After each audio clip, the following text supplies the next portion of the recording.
It all started in the 1940s. After the shock and horror of the war and the use of the atomic bomb, nuclear energy promised to be a peaceful spin-off of the new technology, helping the world get back on its feet. Everyone's imagination was running wild. Would electricity become free? Could nuclear power help settle the Antarctic? Would there be nuclear-powered cars, planes, or houses? It seemed that this was just a few years of hard work away. One thing was certain, the future was atomic. Just a few years later, there was a sort of atomic age hangover. As it turned out, nuclear power was very complicated and very expensive. Turning physics into engineering was easy on paper, but hard in real life.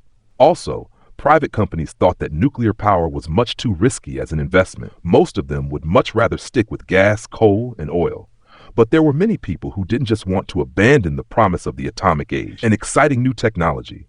The prospect of enormously cheap electricity, the prospect of being independent of oil and gas imports, and in some cases, a secret desire to possess atomic weapons provided a strong motivation to keep going. Nuclear power's finest hour finally came in the early 1970s, when war in the Middle East caused oil prices to skyrocket worldwide.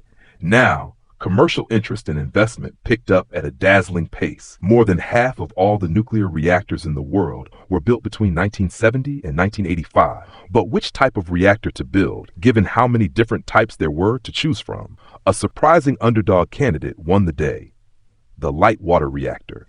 It wasn't very innovative, and it wasn't too popular with scientists, but it had some decisive advantages. It was there, it worked, and it wasn't terribly expensive. So what does a lightwater reactor do? Well, the basic principle is shockingly simple. It heats up water using an artificial chain reaction. Nuclear fission releases several million times more energy than any chemical reaction could. Really heavy elements on the brink of stability, like uranium-235, get bombarded with neutrons. The neutron is absorbed, but the result is unstable. Most of the time, it immediately splits into fast-moving lighter elements, some additional free neutrons, and energy in the form of radiation. The radiation heats the surrounding water, while the neutrons repeat the process with other atoms, releasing more neutrons and radiation in a closely controlled chain reaction, very different from the fast, destructive runaway reaction in an atomic bomb. In our lightwater reactor, a moderator is needed to control the neutron's energy. Simple, ordinary water does the job, which is very practical, since water's used to drive the turbines anyway. The lightwater reactor became prevalent because it's simple and cheap.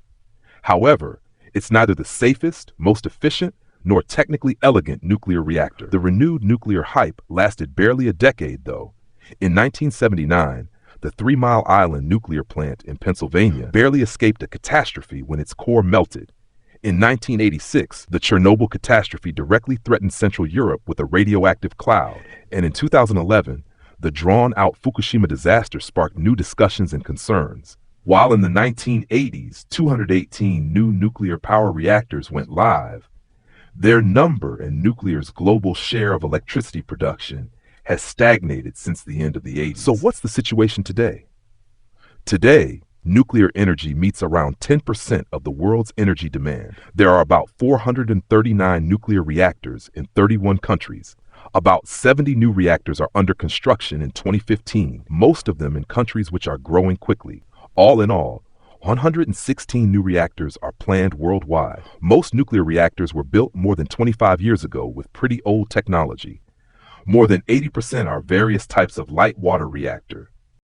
Today, many countries are faced with a choice: the expensive replacement of the aging reactors, possibly with more efficient but less tested models, or a move away from nuclear power towards newer or older technology with different cost and environmental impacts.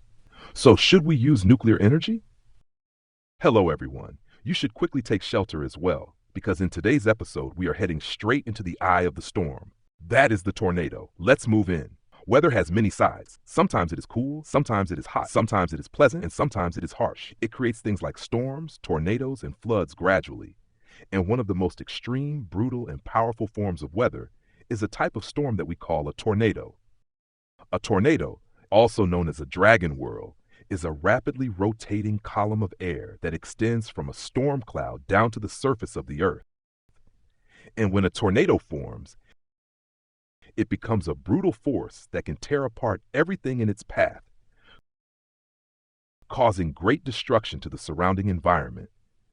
Because of this nature of tornadoes, scientists have shown deep interest in studying them. But the formation of a tornado is so complex that scientists still do not fully understand it. Because the conditions that produce one tornado do not necessarily cause another tornado to form. But what we know so far is that a tornado forms beneath a large and powerful storm called a supercell. When dry, cold air moves from one direction and meets warm, moist air coming from another direction, it creates instability in the atmosphere. And because cold air is denser or heavier, it slides beneath the warm air and pushes it upward very quickly. The faster moving air begins to rotate and roll along slower winds, creating an invisible effect, lying horizontally like a cylinder in the lower atmosphere. As the winds continue to build up, the warm air becomes stronger and carries more force, pulling the rotating winds upward vertically, creating a powerful updraft. And with the increase of momentum and speed, the rotating wind structures create a swirling current.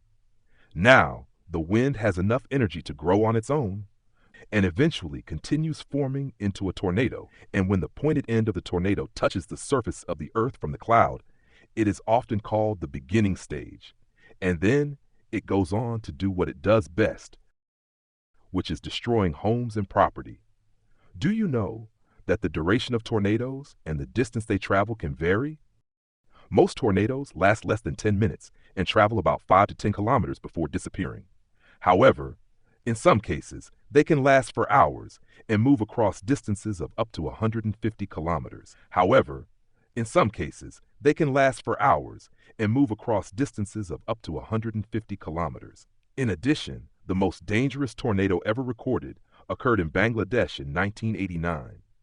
When it passed through the Dhaka region of that country, more than 20 villages were destroyed, and about 1,100 people lost their lives. Remember, our friends, tornadoes are nature's way of expressing its anger, and there is nothing we can do to stop them.